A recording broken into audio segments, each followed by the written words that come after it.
This is Daily Armenia, CivilNet's daily news digest. Here's what you need to know today. Over the weekend, the mass exodus of Armenians from their homes in Nagorno-Karabakh to Armenia ended, with officials confirming the last bus of refugees arrived in Armenia yesterday evening.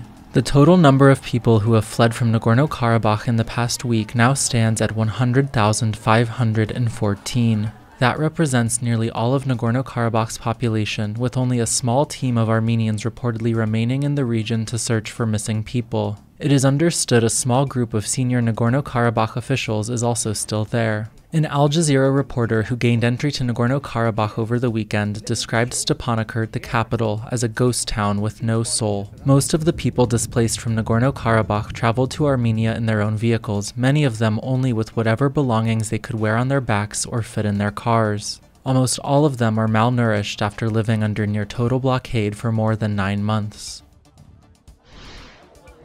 However, not all of Nagorno-Karabakh's Armenians have been permitted to leave. At least 4 high-ranking Nagorno-Karabakh officials have been detained by Azerbaijani law enforcement so far. They are Ruben Vardanyan, the billionaire businessman and philanthropist who briefly served as Nagorno-Karabakh's state minister, former foreign minister David Babayan, and Levon Mnatsakanyan and David Manukyan, 2 ex-army generals. In a joint statement today, Vardanyan's children called on the international community to take action to free their father and all wrongly detained Armenians in Azerbaijan. Earlier, Reuters reported, citing an unnamed diplomatic source, that the Azerbaijani government has drawn up a list of about 200 prominent Nagorno-Karabakh Armenians whom it wants to detain and prosecute. Radio Azatutun, RFERL's Armenian service, reported last week that Nagorno-Karabakh President Samvel Shahramanyan is negotiating directly with Azerbaijan to arrange for his 3 predecessors, Araik Harutyunyan, Bako Sahakyan, and Arkady Ghukasyan, to be allowed to leave the region safely.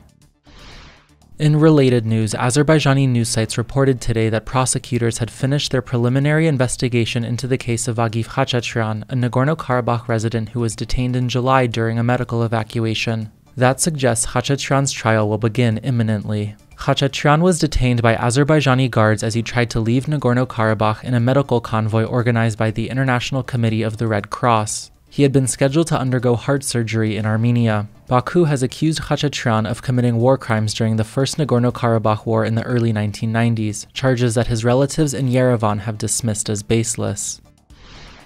In other news from Nagorno-Karabakh, a United Nations needs assessment mission reached Stepanakert yesterday, marking the first time in about 3 decades the organization has had access to the region. The mission is meant to assess the situation on the ground and identify the humanitarian needs for both people remaining and people that are on the move, a UN spokesperson told reporters last week. But with Nagorno-Karabakh largely emptied of its Armenian population, the UN mission's arrival has left many observers wondering, what's the point?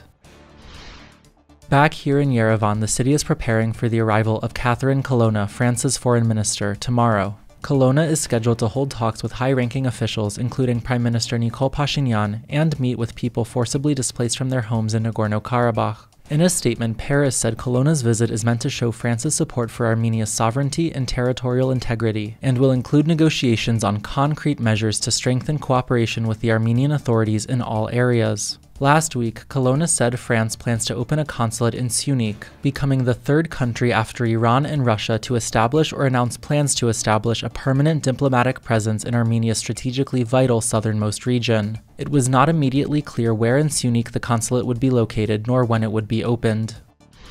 And finally, the CivilNet number of the day is 4. That's the number of reporters CivilNet used to have in Nagorno-Karabakh. Until last week, we were the only outside news organization with a field office in Stepanakert, providing real-time on-the-ground coverage of developments there. We're happy to say all 4 of our reporters, Ani, Hasmik, Haik, and Siranush, were able to evacuate with their families, and they're now here, safe and sound, in Yerevan. They'll all be working with us from here, helping us in the coming days, weeks, and months to cover the refugee crisis and continue reporting on their communities. And as always, please follow CivilNet for the latest news and independent reporting from our contributors on the ground here in Armenia.